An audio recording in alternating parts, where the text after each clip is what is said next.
Happy day and a welcome to each one of you to this module in organizational behavior that talks about perception. Perception is an important aspect of individual behavior, and every individual's behavior sums up to make organizational behavior. To begin this module, it would be nice if you could look at this picture and tell me what you think about it, what you perceive about it.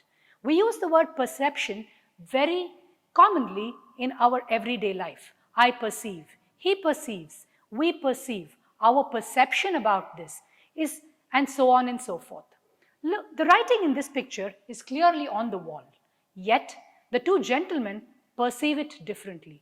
The gentleman to my right says it's a 6, while the gentleman to my left says it's a 9. The figure, however, is the same. Therefore, what is perception? Let us now look at the meaning of the word perception.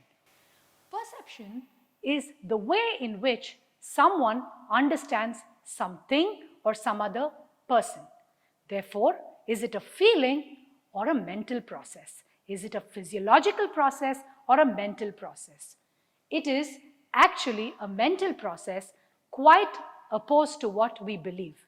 We often use the word perceive as a synonym to see, hear, but actually perception is a mental process. What do I think based on what I see or what I hear? Hence we say that perception is based on a physical stimuli. Let us keep in mind the following characteristics of perception as we move along this module. The first characteristic is that it's an intellectual process or a cognitive process. It's something that happens in the mind and not necessarily in the physical environment. It is a response to something that happens in a physical environment. Why is perception important, especially in the context of organizational behavior? How I perceive something affects how I behave in a particular situation. And remember, the way one person perceives something can be quite different from the way some other person perceives the very same thing. We now go on to the process of perception, which distinctly has 5 stages. Stage 1 of the perception process starts with receiving a stimuli. This is a physiological process.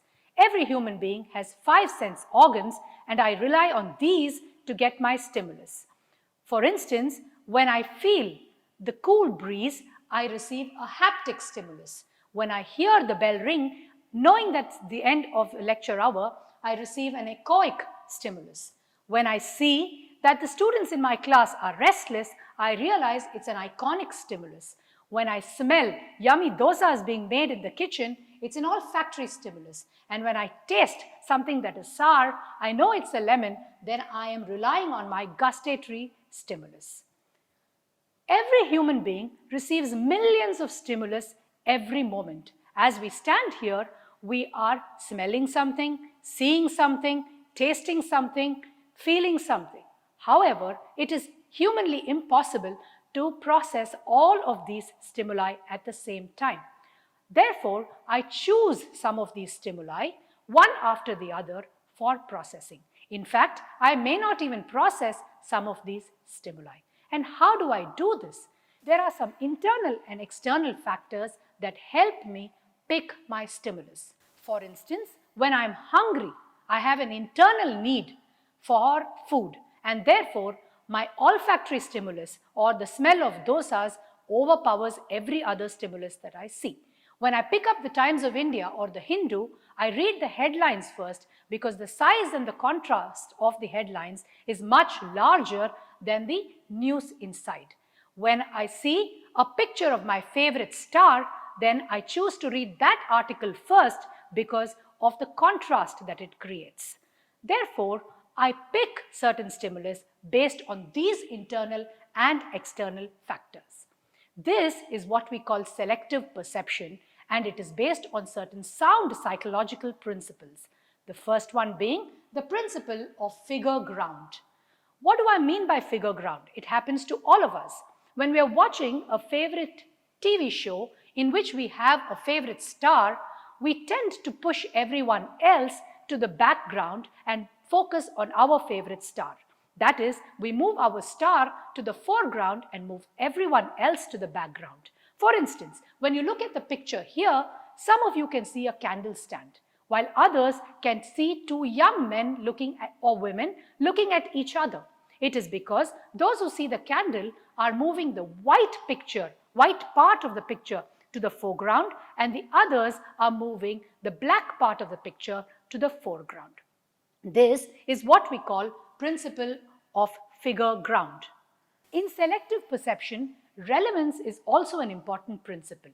Relevance refers to what is important or relevant to me. For instance, if today I am focusing on self-improvement, in this picture I would choose to see the me. Whereas if today is about you, it's your birthday, then maybe I would see the you. This is the principle of relevance. Moving on to stage 3 in the process of perception, this is where the cognition starts. We call it organizing stimuli. Now that I have received the stimuli and I have chosen which stimuli I want to process, I begin the mental process of arranging what I see or hear in my mind. Again, here we rely on certain psychological principles. The first being what we commonly call as the principle of grouping, which is founded on Gestalt psychology. A little bit of history here for you. Gestalt psychology came to being in the early 20th century to oppose the earlier theories. The word Gestalt is derived from the German word which means form or figure. Gestalt psychologists made certain grouping of figures that they saw. For instance, when they saw the first figure, they rather called it as 4 groups of 4, not one group of 16 dots, based on proximity. Similarly, in the second figure, they would say that it's a row of gray dots followed by a row of white dots, rather than saying it's a column of white and gray dots in alternation. Similarly, in the last figure, instead of saying these are 2 lines, we would simply say it's the plus symbol or the addition symbol.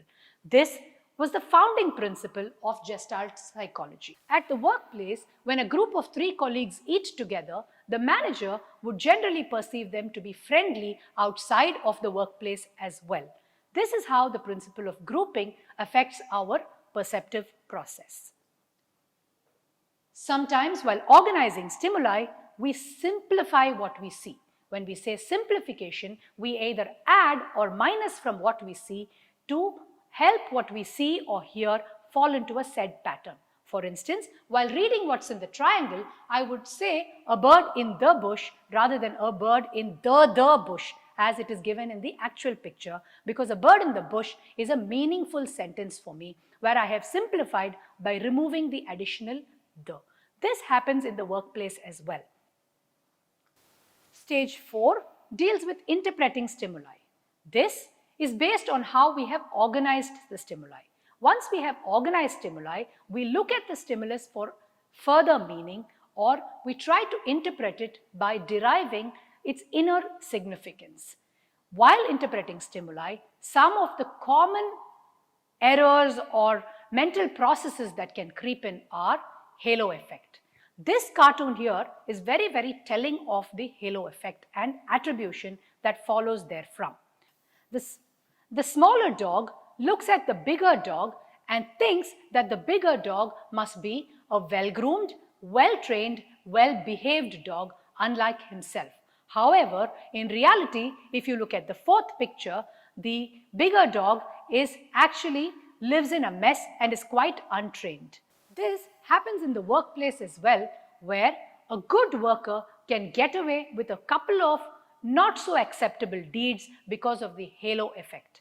For instance, when a star worker stays beyond working hours, it is considered that he's going beyond the call of duty, whereas a habitual latecomer who stays beyond office hours, it is attributed to his laziness or his perpetual ability to come late to the office. Another mistake that very often happens while we perceive is stereotyping. So when we see a pair of dumbbells on a work desk, we say that this could be a gentleman's desk. Whereas when we see a hairbrush or a lipstick, we probably say that this is a lady's desk. This could happen in a workplace as well. When we are hiring or recruiting women, we believe that they may have certain career breaks because we stereotype women to take up certain roles in their lives. While interpreting stimuli, one's own personality also makes a difference. This is a common picture where one person perceives the glass to be half full while another perceives it to be half empty. We call the person who perceives it to be half full an optimist and the other a pessimist, and this would affect their perception. While interpreting stimuli, the situation is very, very important.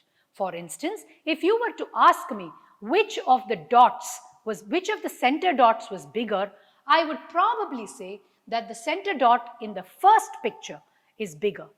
But in reality, both the dots are same sized. It appears as if the first picture has a bigger center dot because it is situated among smaller dots and in comparison looks bigger. Sometimes the perceiver's state of mind, the perceiver's position also affects how he interprets stimulus. For instance, as a teacher, I can see teach here. As a student, you must be seeing learn first. And finally, stage 5 of perception. How do I act? This is where the cognition ends and the physical process starts. So if you noticed, what began with a physiological change or a physiological stimulus went on to a cognitive process, a deeper cognitive process, a higher order thinking process, and finally comes back into a physical process of action. Action can be covert or overt. What do I mean by overt action? Outwardly action.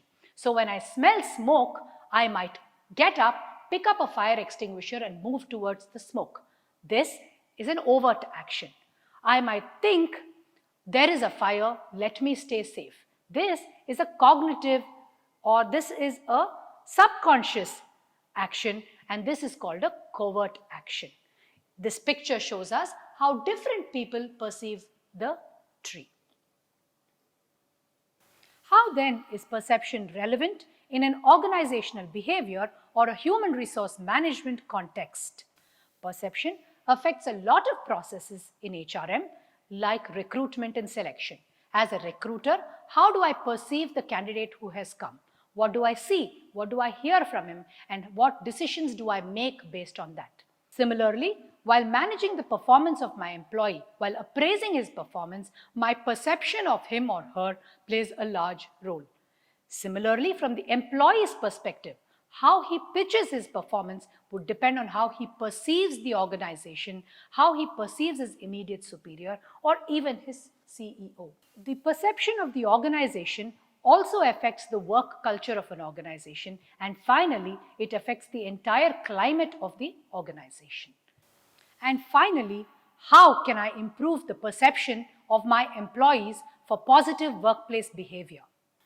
Since perception is so important in OB or HRM, it's important that we work on improving perception or improving how a person perceives things he sees and hears in a workplace. Before we go into how to improve perception, I would like you to watch a video that is a simple video pertaining to a young boy. It may not be relevant in an organizational context, but it's very, very telling about how perception plays a role in empathetic understanding of a situation around you.